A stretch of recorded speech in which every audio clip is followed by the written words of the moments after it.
Okay guys, welcome to All Things Employment with Nox, and my name is Nox. Guys, today I just want to share one thing that we most of the time take for granted, especially when you're starting your career, and I have experienced this a lot of times, and I'm sure you have, and you've done these mistakes, but now that you are watching, and I'm glad, you will then do the right thing, which will make things much easier for you to be employed. Guys, when it comes to reasons for leaving, most of us are not comfortable to even write them down or share, or when they ask us in interviews, why did you leave that company? Then you are thinking, because your answer is shady, because you didn't leave in a good manner, if I may put it like that. Okay, so what I've experienced in my career is most of the time, candidates do lie. So by saying that, they don't tell you exactly what happened. So you go through the CV and you ask, why did you move? Why did you leave that company? And most people like saying, well, it was for growth. I got a better opportunity, and those are nice ones and those are easy. Or, my son got very sick and I had to take care of him. And yeah, good enough. It sounds good. We trust what you are saying. But what happens is you go for an interview, they really, really like you, they start doing checks, and one of the checks is a reference check. So a reference check, that's where they want to be calling someone that you were reported to. They're asking, why did you leave, and you worked there for how long? Sometimes that's not really important because it's difficult to keep up with. Knox worked here for 2 months, 3 days. This person worked here for how long? But they want to know what your responsibility is, what were you doing?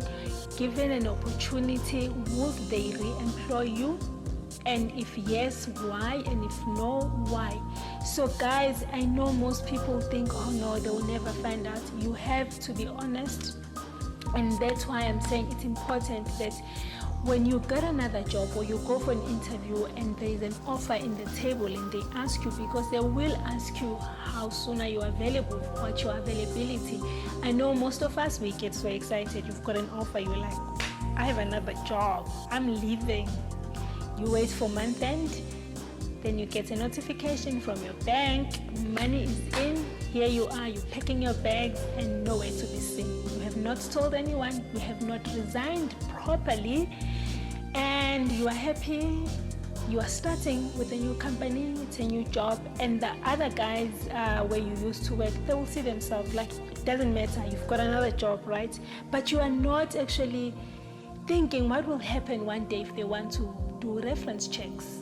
If you then stay with that company for 2-3 years, however long you decide to stay, and now you want to move to another company. So when they do reference checks and they ask, why did Knox leave?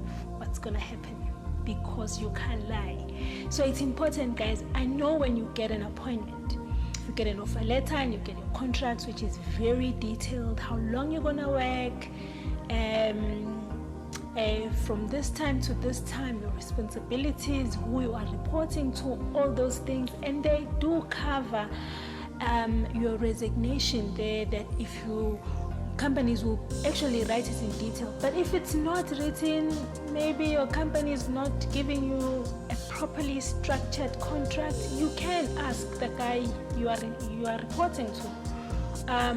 So they do say, if you are employed with us for less than 6 months, you should serve 2 weeks notice or 1 week notice, whatever is written down as an agreement, because when they sign, they are committing themselves and they are giving it to you. When you sign that offer, you are also agreeing to whatever is written down. That's why you never sign a contract if it's not clear, or there are things that you are not happy about. But once you sign, that means you are saying, if I've stayed with you guys for less than 6 months, I'm gonna serve 2 weeks notice.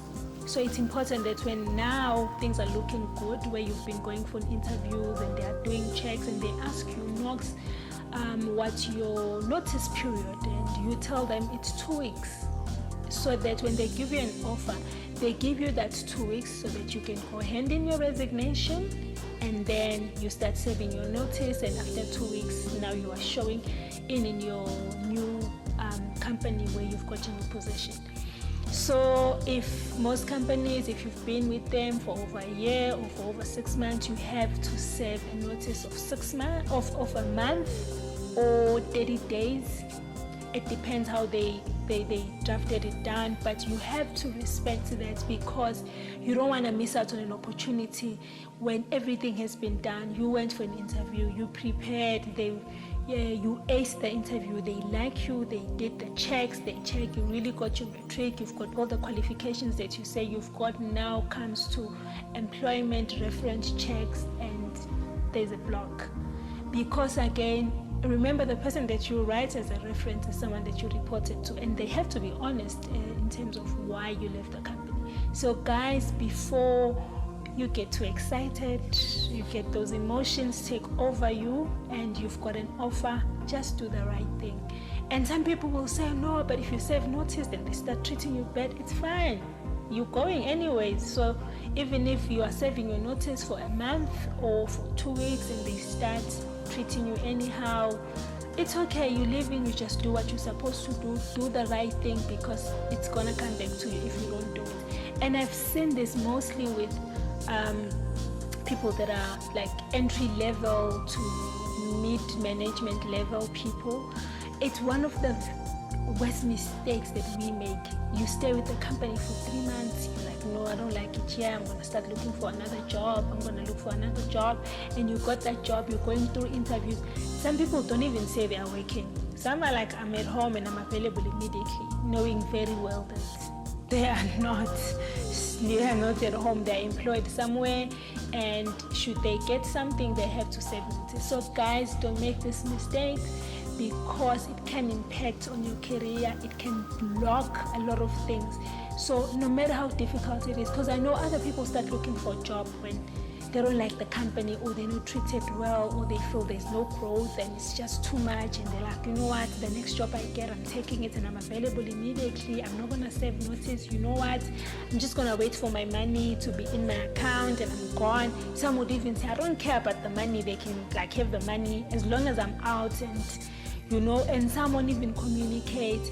I know with other companies it is negotiable. Let's say you are working a job that is, maybe you didn't qualify for that, it's like very entry kind of a job where anyone can actually do that job, and now you do apply for something that you studied for or you have experience in, and you are excited, like, this is what I've always wanted to do.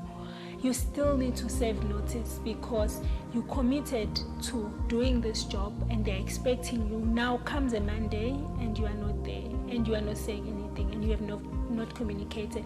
Other companies, they will negotiate. So you can sit down with the person that you report to, whether it's your CEO or your manager, and say, hey, listen, there's XYZ company, they really like me, they've done all the checks, they want to give me an offer, they just want to check how soon can I be available. And you can negotiate and say, you know what, this is a big opportunity, these guys can't wait for 30 days, can I at least save a week, I'll make sure I hand over properly, I'll put in extra hours to make sure I'm available.